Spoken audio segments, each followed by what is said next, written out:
Welcome back to another episode of History in Your Own Backyard. I'm your host, Susie Selleck, here today in Harrison, Ohio, and I'm joined by an author who's written 3 books on the subject of Harrison, Ohio. Terry Viel, thank you so much for having us. Thank you. Thanks for having me. So, Terry, the great little town of Harrison, Ohio, I think you are the perfect person to start talking to us about that. I'll try. Thank you very much. Well, Harrison was a great little town and still is. Actually, I was feel very lucky to be able to grow up here in the 40s and 50s.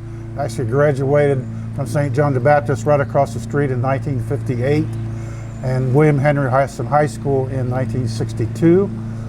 Harrison is actually 2 identities. We have Harrison, Ohio, in the state of Ohio, the county of Hamilton, with the county seat in Cincinnati. We have West Harrison, Indiana Village in Dearborn County, Indiana. So thus we have 2 different states, 2 different governors, 2 different license plates, 2 different driver's license. We have 2 different county seats, Lawrenceburg and Cincinnati. We had different tax structures. Yeah. And at one time, we even had different times when Indiana would go on would not go on the daylight saving time. Ohio was, so actually we were officially an hour apart, but most people did not switch from Indiana. Huh. So, and another little curiosity, the Harrison, Ohio train depot was in Indiana, on the Indiana side. So, oh, that's great. That's great. So now Harrison is still a great city, a great town, and a great place to live and work.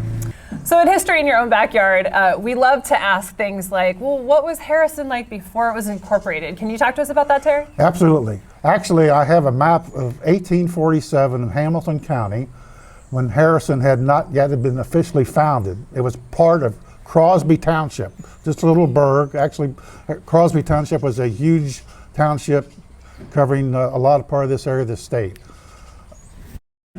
And also in the 1847 map, Harrison had 2 named streets. It had about 6 streets total, 2 running east and west. One was Market Street, now Harrison Avenue, and Broadway. And Broadway thus still exists, so the name street of Broadway is actually older than the town itself. And Broadway is actually broad, it's a little wider than the other streets in town. Mm-hmm. And in 1847, it was built wide for a fire break. Okay, I was gonna ask why. So the forest would not, if it caught fire outside of town, it wouldn't burn the whole town. It was a fire break. That was the technology of the town. Nice. So then Harrison was then founded in 1850, and we moved on from there. But one more thing before it was founded in 1849, the Presbyterian Church on Broadway was actually incorporated before the town was, and it has its oldest secret in the history of the town. The name Presbyterian is misspelled on the monocle going in front of the door. The I is missing. Oh, seriously? So it's been misspelled for way over 100 years. That's a good secret. I like that one. That's a good one. The greatest secret, the oldest secret of Harrison. So in 1850, Harrison was officially founded as a village, incorporated, named after President William Henry Harrison, who had recently died in 1841. He was president for about 30 days, got sick at his inaugural speech and died, and is buried in North Bend, Ohio. So when we played Taylor in football, who were from North Bend Cleese, they said, you know, William Henry Harrison would not be caught dead in Harrison, so he's buried in Cleese. and then at that time, around 900 residents in Harrison in 1850. Harrison's first mayor was William Converse. He was a gunsmith, a teacher, an inventor, and quite a technology guy. His tenure only lasted a few days. He got in some kind of political squabble and he resigned. So Harrison's first mayor only lasted a few days, William Converse, and he's actually buried in Glen Haven here in town. Okay. He went on to become a successful inventor and businessman, so he didn't lose any steam by not taking the mayor's job. One last point about the 1850s of the Harrison history was the Market House was constructed on Market Street, which is now Harrison Avenue and Walnut Street.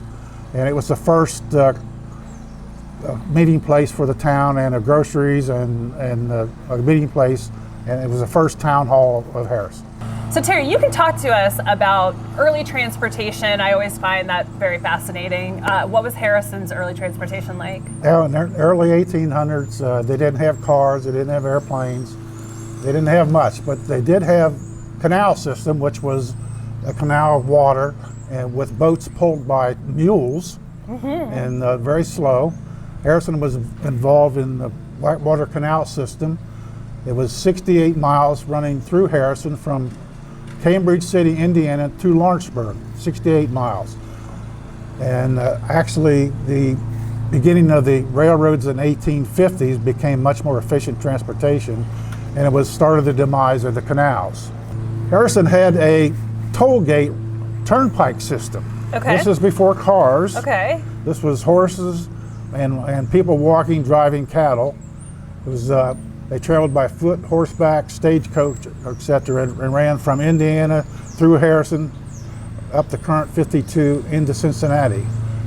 It was in 1836 the turnpike was built through Harrison, and it had a toll gate where you stopped and paid a fare on how many heads of cattle you had or hogs or whatever. So it was self-paid. It was a toll system. Yeah. And people talk about toll bridges today where we had a toll gate, a toll turnpike in the 1830s. Wow. So there were two toll gate houses, one north of town on Johnson Fork and US 52 now, and I don't believe that building's there, but on the north end of town, out near the old waterworks on State Street, was a little house with a toll gate, and that little house is still there. Really? Yes. And then the final technology of the Harrison transportation system was the railroads came in. Right. And that was the demise of the canal system. It was much more efficient, faster. Harrison's first train came into Harrison Depot, Ohio Depot in Indiana in January of 1864 during the Civil War. Okay, all right. And a Harrison man named Lewis Wingert was the engineer who brought that train in, and actually photos of that. It was a big deal. Right, yeah. So the Whitewater Valley Railroad was now formed, and eventually that was taken over by the Big Four Railroad, a big complex system, the Cincinnati, Cleveland, Columbus, and Chicago system. So a big line ran through from Cincinnati to Indianapolis to Chicago, and on the other way going out of Cincinnati to Cleveland. Gotcha. So the Big Four was in full swing, and then that was eventually bought out by the New York Central system, and then I believe now that the little Indiana-Ohio Railroad runs service there to service like the grain mills and stuff and some industries around town.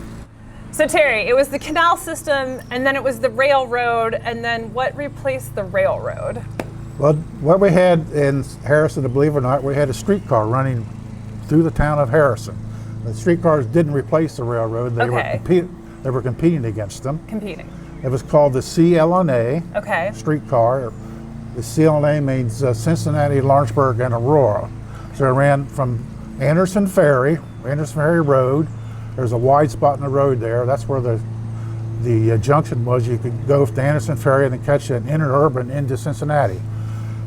So coming towards Lawrenceburg, there was a spur at Valley Junction on US 50, which ran into Harrison. Okay. So we had a streetcar service into Harrison in the 1920s, the CLNA. It connected between Anderson Ferry, Lawrenceburg, Aurora, and Harrison. So how long did that stay? It started around 1900 and it lasted to about 1930. Okay. They became highly cost-wise to maintain because of flood damage and the tracks and everything. Yeah. And then came the Model T and the Fords and the buses. So the automobiles and then the buses were the demise of the streetcars. So another technology, again, once replaced an older technology. And during the Civil War, in July of 1863, Harrison was invaded by enemy forces, by Confederate forces. Harrison, Ohio was in the Union, and we were invaded by the Confederates. General John Hunt Morgan and around 3,000 men invaded Harrison on that July, I think it was July 13th for that day. As he came from Indiana, he crossed the Whitewater River on the south end of town, and there was a wooden bridge there. He torched the wooden bridge, which he was, was part of the normal war standards and practices at the time. So he took. They knew Morgan was in the area. He was. You didn't have cell phones and instant communication, but through word of mouth and newspapers, they knew he had crossed from Kentucky over into Indiana around Lawrenceburg. They knew he was in the area, but didn't know where he was going to go. So around 10 or 11 o'clock in that morning, he burned the bridge, came into town, and raised a little hell. He got fresh horses. He traded in horses. They didn't steal horses. They traded in their old horses for fresh horses. Yeah, not stealing. It's part of the system. They didn't have gas stations for horses back then. All right, so they swapped out fresh horses for the old horses. Of course, everybody tried their horses, but since he took them by surprise, they're pretty easy. Right. There were no shots fired. No one was hurt. No misbehaving by the troops, but they raised hell, and they took things from stores, shops, some food. Didn't pay their tabs at bars. They didn't pay their tabs at bars. They probably got a couple drinks. I don't know. That's free, of course. Yeah. But they were, in the history books, it said they despoiled some shops of perfume, bolts of cloth, and something called a confession album. I read this in a history book. Well, now what the heck is a confession album? Okay, what is a confession album? So in the 1860s, it was a diary, sort of. You bought this book and it asked you a certain question. What is your favorite actor, or what was your favorite thing doing as a child? And you filled out all these questions about yourself. It was a confession of your personality. It was a diary of the day. It was actually written in the history book that they took confession albums. So that was seriously. That's a very personal thing to take. That was in the 1890s account of the event. So they took some horses, raised a little hell, took some food. They didn't destroy anything except the bridge into town, and they moved on out of town in the afternoon. Okay. They didn't stay overnight. They moved out of town. Now their main job was not to do damage, but their main job was to have Union forces chase them, so they would be tied up not fighting the war in the South. War. So they were a diversion. Yeah. So they moved on east, heading towards Cincinnati out of Harrison. There is a monument to the Morgan's raid on the Indiana side at State Street and Harrison Avenue on the Indiana side, and it's a rock of maybe 2 or 3 feet tall with a monument of the event. Yeah.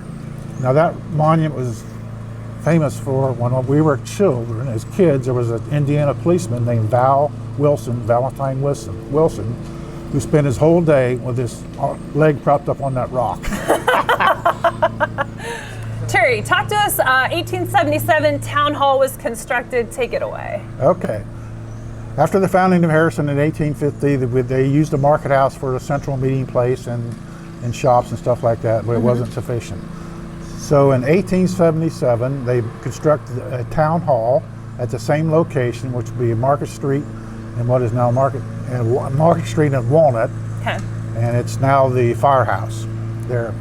Modern day firehouse. So okay, the town hall replaced the Market Street house in 1877. Shortly after the building of the town hall in 1877, we had a gasoline fire in 1878 inside the town hall. They had electric lights powered by a generator, which was powered by gasoline, which would white gasoline in the basement. So they had a tank outside, and it dripped into the basement to this generator powered by gasoline. And we had a leak. Okay. So you can imagine what happened. So the leak went on for days. Someone smelled gas, went down into the basement, lit a match, and kaboom. So they had a tremendous fire. And didn't have a lot of modern firefighting equipment. They had horses and bucket brigade. Right. They managed to save the town hall from damage, and it survived this large fire in 1877. In the 1950s, the town hall was in some state of disrepair, some maintenance, and pigeon droppings were becoming a nuisance to the town. Gross. It was a beautiful building. Did need some repair.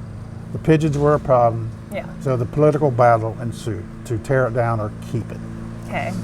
So in 1955, the local politicians put a bond issue on to build a new building and replace the town hall, and the bond issue failed by 3%.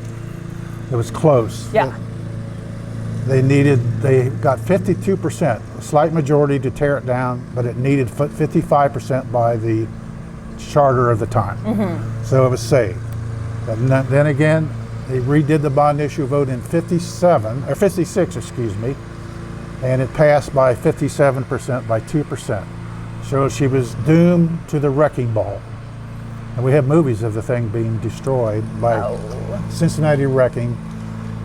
It was quite a sad thing. Yeah. So the cornerstone of the town hall was never found when they tore it down. So they took the body of the town hall. They took her skeleton. They took her out of works, but they could not find her soul.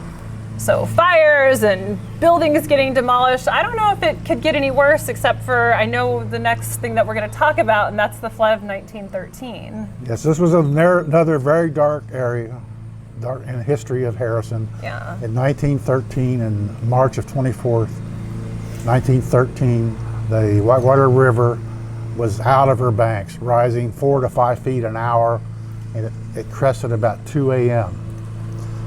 And she hit a level of 39 feet, 19 feet above flood level. And the flood came all the way up to almost to Hill Street here. So people were put out instantly out of their homes, and major loss to property, but only one life was lost. Only one life was lost. So in the flood, the rage of the flood, the suspension bridge, which was a wire bridge built after the Morgan Raid burnt bridge, lasted from 1860 to 1913. Yeah. She was swept down the river. She was gone. There was something called the Lost Bridge in New Trenton. It was gone, taken. So when the river's running 20 feet above its flood stage, it's taken everything in its path. For sure. Now, surprisingly, the bridge on Suspension Bridge Road, which is very similar to the one lost in Harrison, survived. So either the draw of the river was higher and it didn't hit the bridge, or what happened, maybe the level had decreased by then, but the Suspension Bridge on Suspension Bridge Road, a Ford Callaway Bridge, survived. Okay. The big 4 railroad tracks were destroyed. The transportation system was washed away. You can see pictures. It looks like pieces of fence standing up. That was the ties of the railroad. Wow. She was a roaring. Wow. And in very, very fast fashion, they replaced that bridge in around 1914 with a steel I-beam bridge. About a year's time, they had a new bridge in place. But before the bridge was replaced, they used a ferry system with ropes pulled across by horses. They had a ferry that could transport people and goods and keep the river traffic open, the public traffic open across the river for about a year. And we had some major devastation that year. It was pretty bad. Now, until the Brookville Dam was built in the 80s or 1970s in Brookville, the Whitewater River was dammed up then. But until that time, when I was a child or teenager, adult here in Harrison, the river flooded every spring. And it's flooded different levels, always up to State Street. So every spring we would expect a flood. Right. Because the Brookville Dam was not in place and the river was doing its own thing. Well, okay, can we go on to something like a little more fun, a little more upbeat, like a dog track? Barbara and I were discussing this earlier. I like this. Yeah, in the 1930s and the 40s, West Harrison, the Indiana side, was involved in gambling, and some of it legal and some of it not. So the 1930s, Harrison had a kennel club, the Dog Track, which was located on US 52 north of town, out across where Whitewater Motors is now. It was a dog racing track, raced greyhounds. It employed a lot of local people. Nice. The dog guys came and stored their dogs and there are hotels here. They spent a lot of money here. Yeah. A lot of gambling money was involved, but it was all legal. I talked to some old timers. This is before I-74 now. US 52 from Cincinnati on Saturday night would back up to Miamitown, getting into Harrison to see the dog races. And the reason was it's special. Okay. They put jockeys on of monkeys.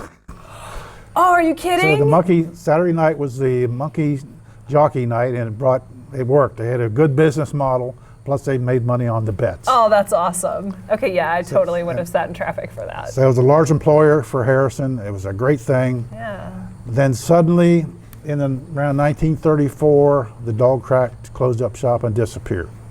Suddenly. Suddenly. Okay. Now, a couple of stories, rumors that the mob, who was big in the horse racing business, was losing money to the dog track, and they said, you might be your best interest to close up. But it wasn't financial. They were making money hand over fist. So something happened politically, or some heat put on, and they just closed up. Okay. So that's disappointing. Very disappointing. It was a very big loss for the town because I lost jobs and money and cash flow, and travelers and visitors come to all the bars. Oh, yeah. Yeah. Just instantly gone. Right. And what year did that close again? Sorry. Around 1934. Okay, 34. Now, later on in the town's history, when I was a kid, when we had two states, Ohio and Indiana. So the Indiana side most of the business had slot machines and gambling. Yes. Not on the Ohio side. No. And Indiana side.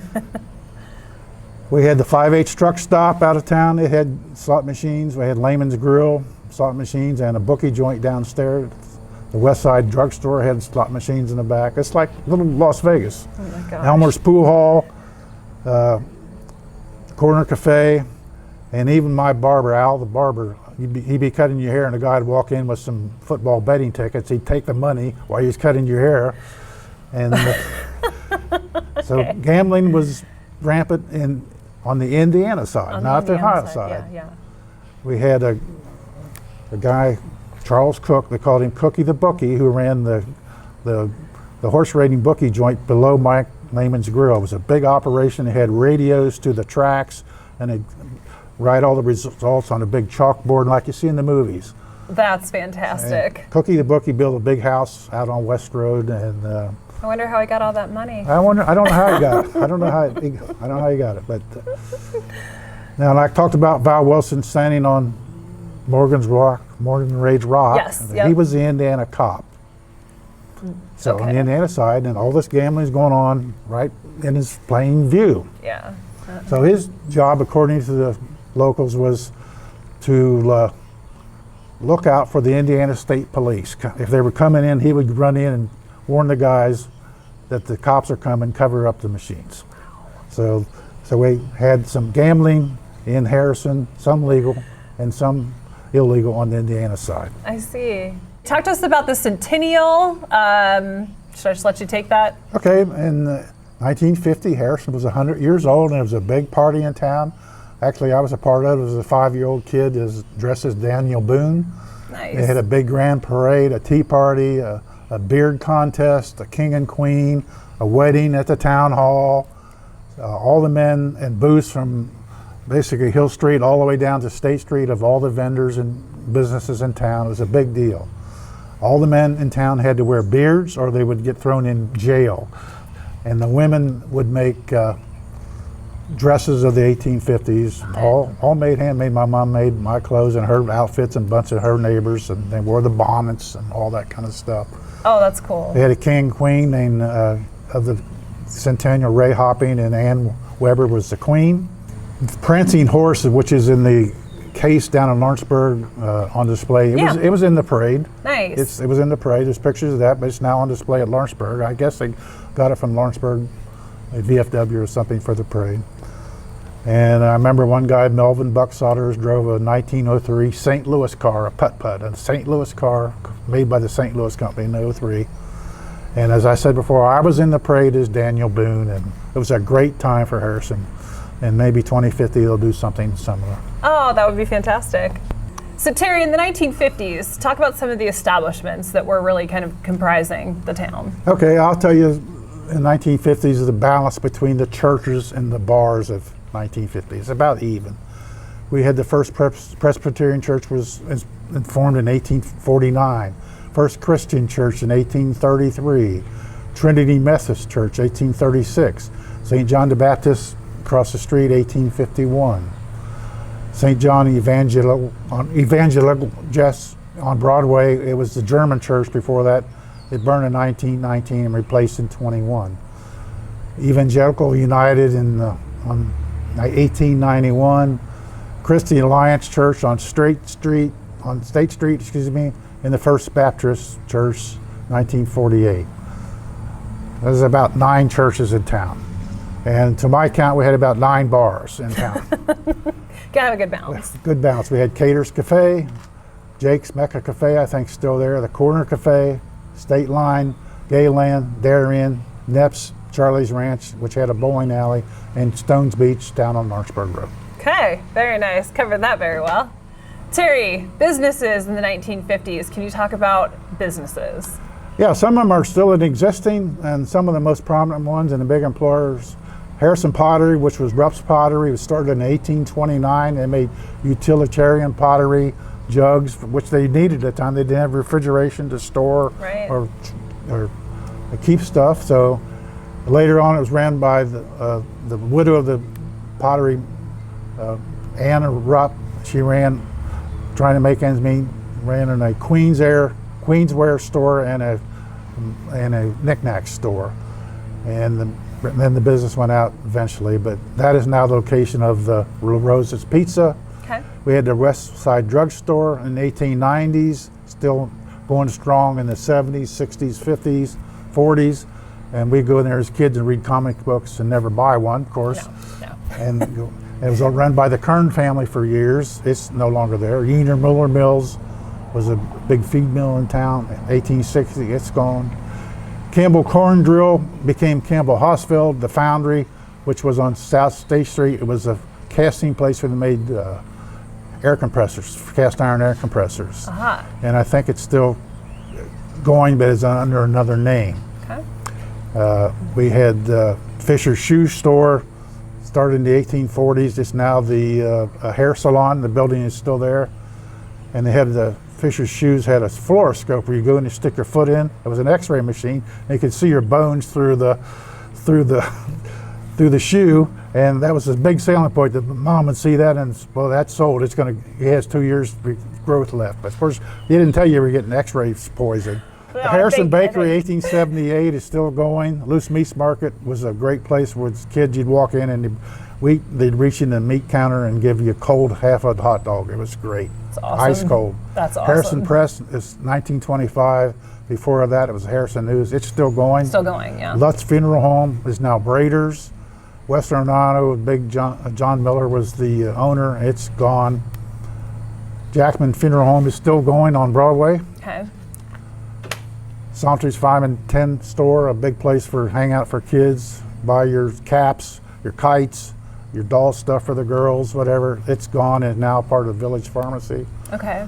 Orlick's Department Store started in the 23, gone in the 70s. My mom and grandma worked there. It was a clothing store, a very nice clothing store. People would come from all over to go to Orlick's.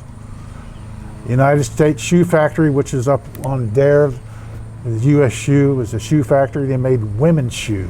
Oh, okay. Women's Very shoes specific. only. Okay. And then from 1937 to the 70s, and they're out of business. They worked on piecework, so you got paid for what you produced. Huseman Poultry, 1926, is still there on Harrison Avenue. The Box Factory, Season Good Folding Factory down on State Street is gone. And there's 2 businesses that are still around. Valley Welding up on New Benninger and Perrine Lumber from the 1950s and before. Fantastic. Lots of beautiful homes here in Harrison. Terry, talk to us about some of the historic homes. Okay, Harrison had 3 historic homes. Some are still here. We had the Looker House, built in 1805, the home of the former Governor Centennial Looker, who his house was located on what now is George Street and around 400-acre farm. The Harrison Historical Society moved and restored that in the 1970s. and it's It's belonged to the Historical Society now, and it's a beautiful 1805 home, fully restored. On the Indiana side, with the Decker House, built in the 1810s, it was on State Street and Broadway on the Indiana side. The city of Lawrenceburg purchased it, took it apart, moved it to Lawrenceburg, put it back together, and it's on display on Maple Street near the dam. The third one is a big one. It's still there. It's Phoenix Park. Okay. It was a 400-acre farm on what is now Featherwood Drive behind the meadows. Excuse me. It was built. It was called the Hugh Campbell Estate. It's put on the National Registry in 1976. Constructed around 1850 by Benjamin Green, the ship magnate. He owned Green Ship Lines. He passed away, and Hugh Campbell married his daughter, so Hugh married into money. Hugh was an engineer and a builder, a constructor, worked around the country building various projects, and he actually worked and helped build and supervise the building of the construction of the wire bridge, which replaced the Morgan's Bridge, which burnt down right near his house. Nice. Hugh retired and became a gentleman farmer at Phoenix Park, raising prize cattle and hogs. Nice. So I know too, there's a lot of military history that is wrapped around in Harrison's history. Can we talk about that? Yes, I have a couple great stories for you. It's not the total history of Harrison and Matilda, but part of the Civil War, Harrison had a GAR, Grand Army of the Republic post, which was the equivalent to the VFW for the Union soldiers. We had GAR post number 204. The Harrison represented in the Civil War, similar to today's American Legion. We had a roll of honor put together by the Harrison News in the 1900s about the Civil War. There were 279 men from Harrison who served and from this little town in the Union Army. Wow. In the Civil War. 10 were killed, lost their life in the battle, and about 70 of those 279 are buried right here in Harrison in the Glen Haven Cemetery, which is pretty unusual. So there's a couple buried in St. John's, 4 I believe, and 2 in Gibson's and Bright. And another final thing in the Vietnam era, the 4 boys on the Vietnam Wall from Harrison. Clay Harold, 1966, Arnold Mathis, 1967, John Pies, 1970, and Donald Baker, 1970. 4 boys from Harrison on the Vietnam War wall who lost their life in Vietnam. PFC William Ball, U.S. Marine Corps. He was a Medal of Honor winner posthumously.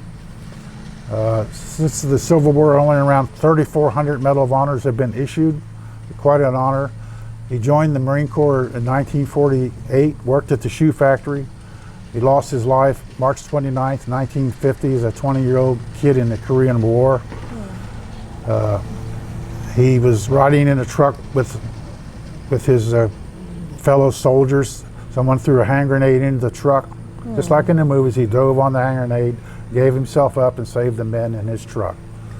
So he was awarded the Medal of Honor by President Truman posthumously, and in July 2019, Harrison finally honored William Ball with a renaming of part of Harrison Avenue, the 100 block, as William Ball Memorial Parkway.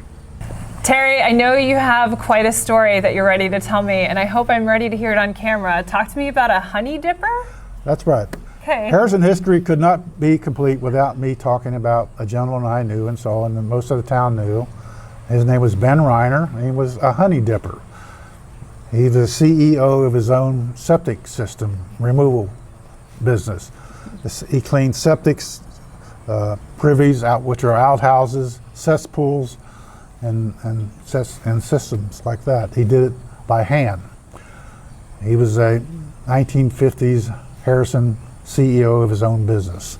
He lived on Lawrenceburg Road, outside of town on the Indiana side. He drove a horse and wagon into town every morning for work. He parked on Broadway at Perrine's Lumber, walked up the street to Knepp's Cafe and got a couple shots before the workday started. Okay. And it was kind of, if that was my job, I would too. Yeah, exactly. Okay. And I've got a copy of one of his ads in the newspapers, we go down and shovel the bottom. You can't make this stuff up. You can't. Okay. And he drove into town every day, stopped, had a shot, and then he would go to the job. And his tools were his ladder, a scoop, a bucket, and his wagon. So he would climb down in, manually scoop and bucket the stuff out, dump it in the wagon, and continues his work. Now, during lunchtime, he would take the bucket, turn it upside down, pull his lunch sandwich out of the bag, and eat without any change of sanitary conditions, and go back. I'm struggling right now to not try eat. That's so So gross. he did sell some of his spoils to local people for their gardens for fertilizer. Sure. The many days he disappeared full, the wagon full, going down Lawrenceburg Road. But the next day he would come back empty. So somewhere he would remove this, either dumped it in the river or on his farm. He died in November of 1963 at age 83. He was laid out at Jackman's funeral home, and so that was it. That story had to be told. That's Yes, it part of did. Harrison And history. I'd say that's a good one to end on if it's all the same to you, Terry. Thank you very much. I really appreciate you having me. Thank you for watching another episode of History in Your Own Backyard. I'm your host, Susie Selleck, here today in Harrison, Ohio, with the fantastic author, Terry Viel. Terry, thanks again for having us. And remember, travel slowly and stop often. Bye for now. Thank you.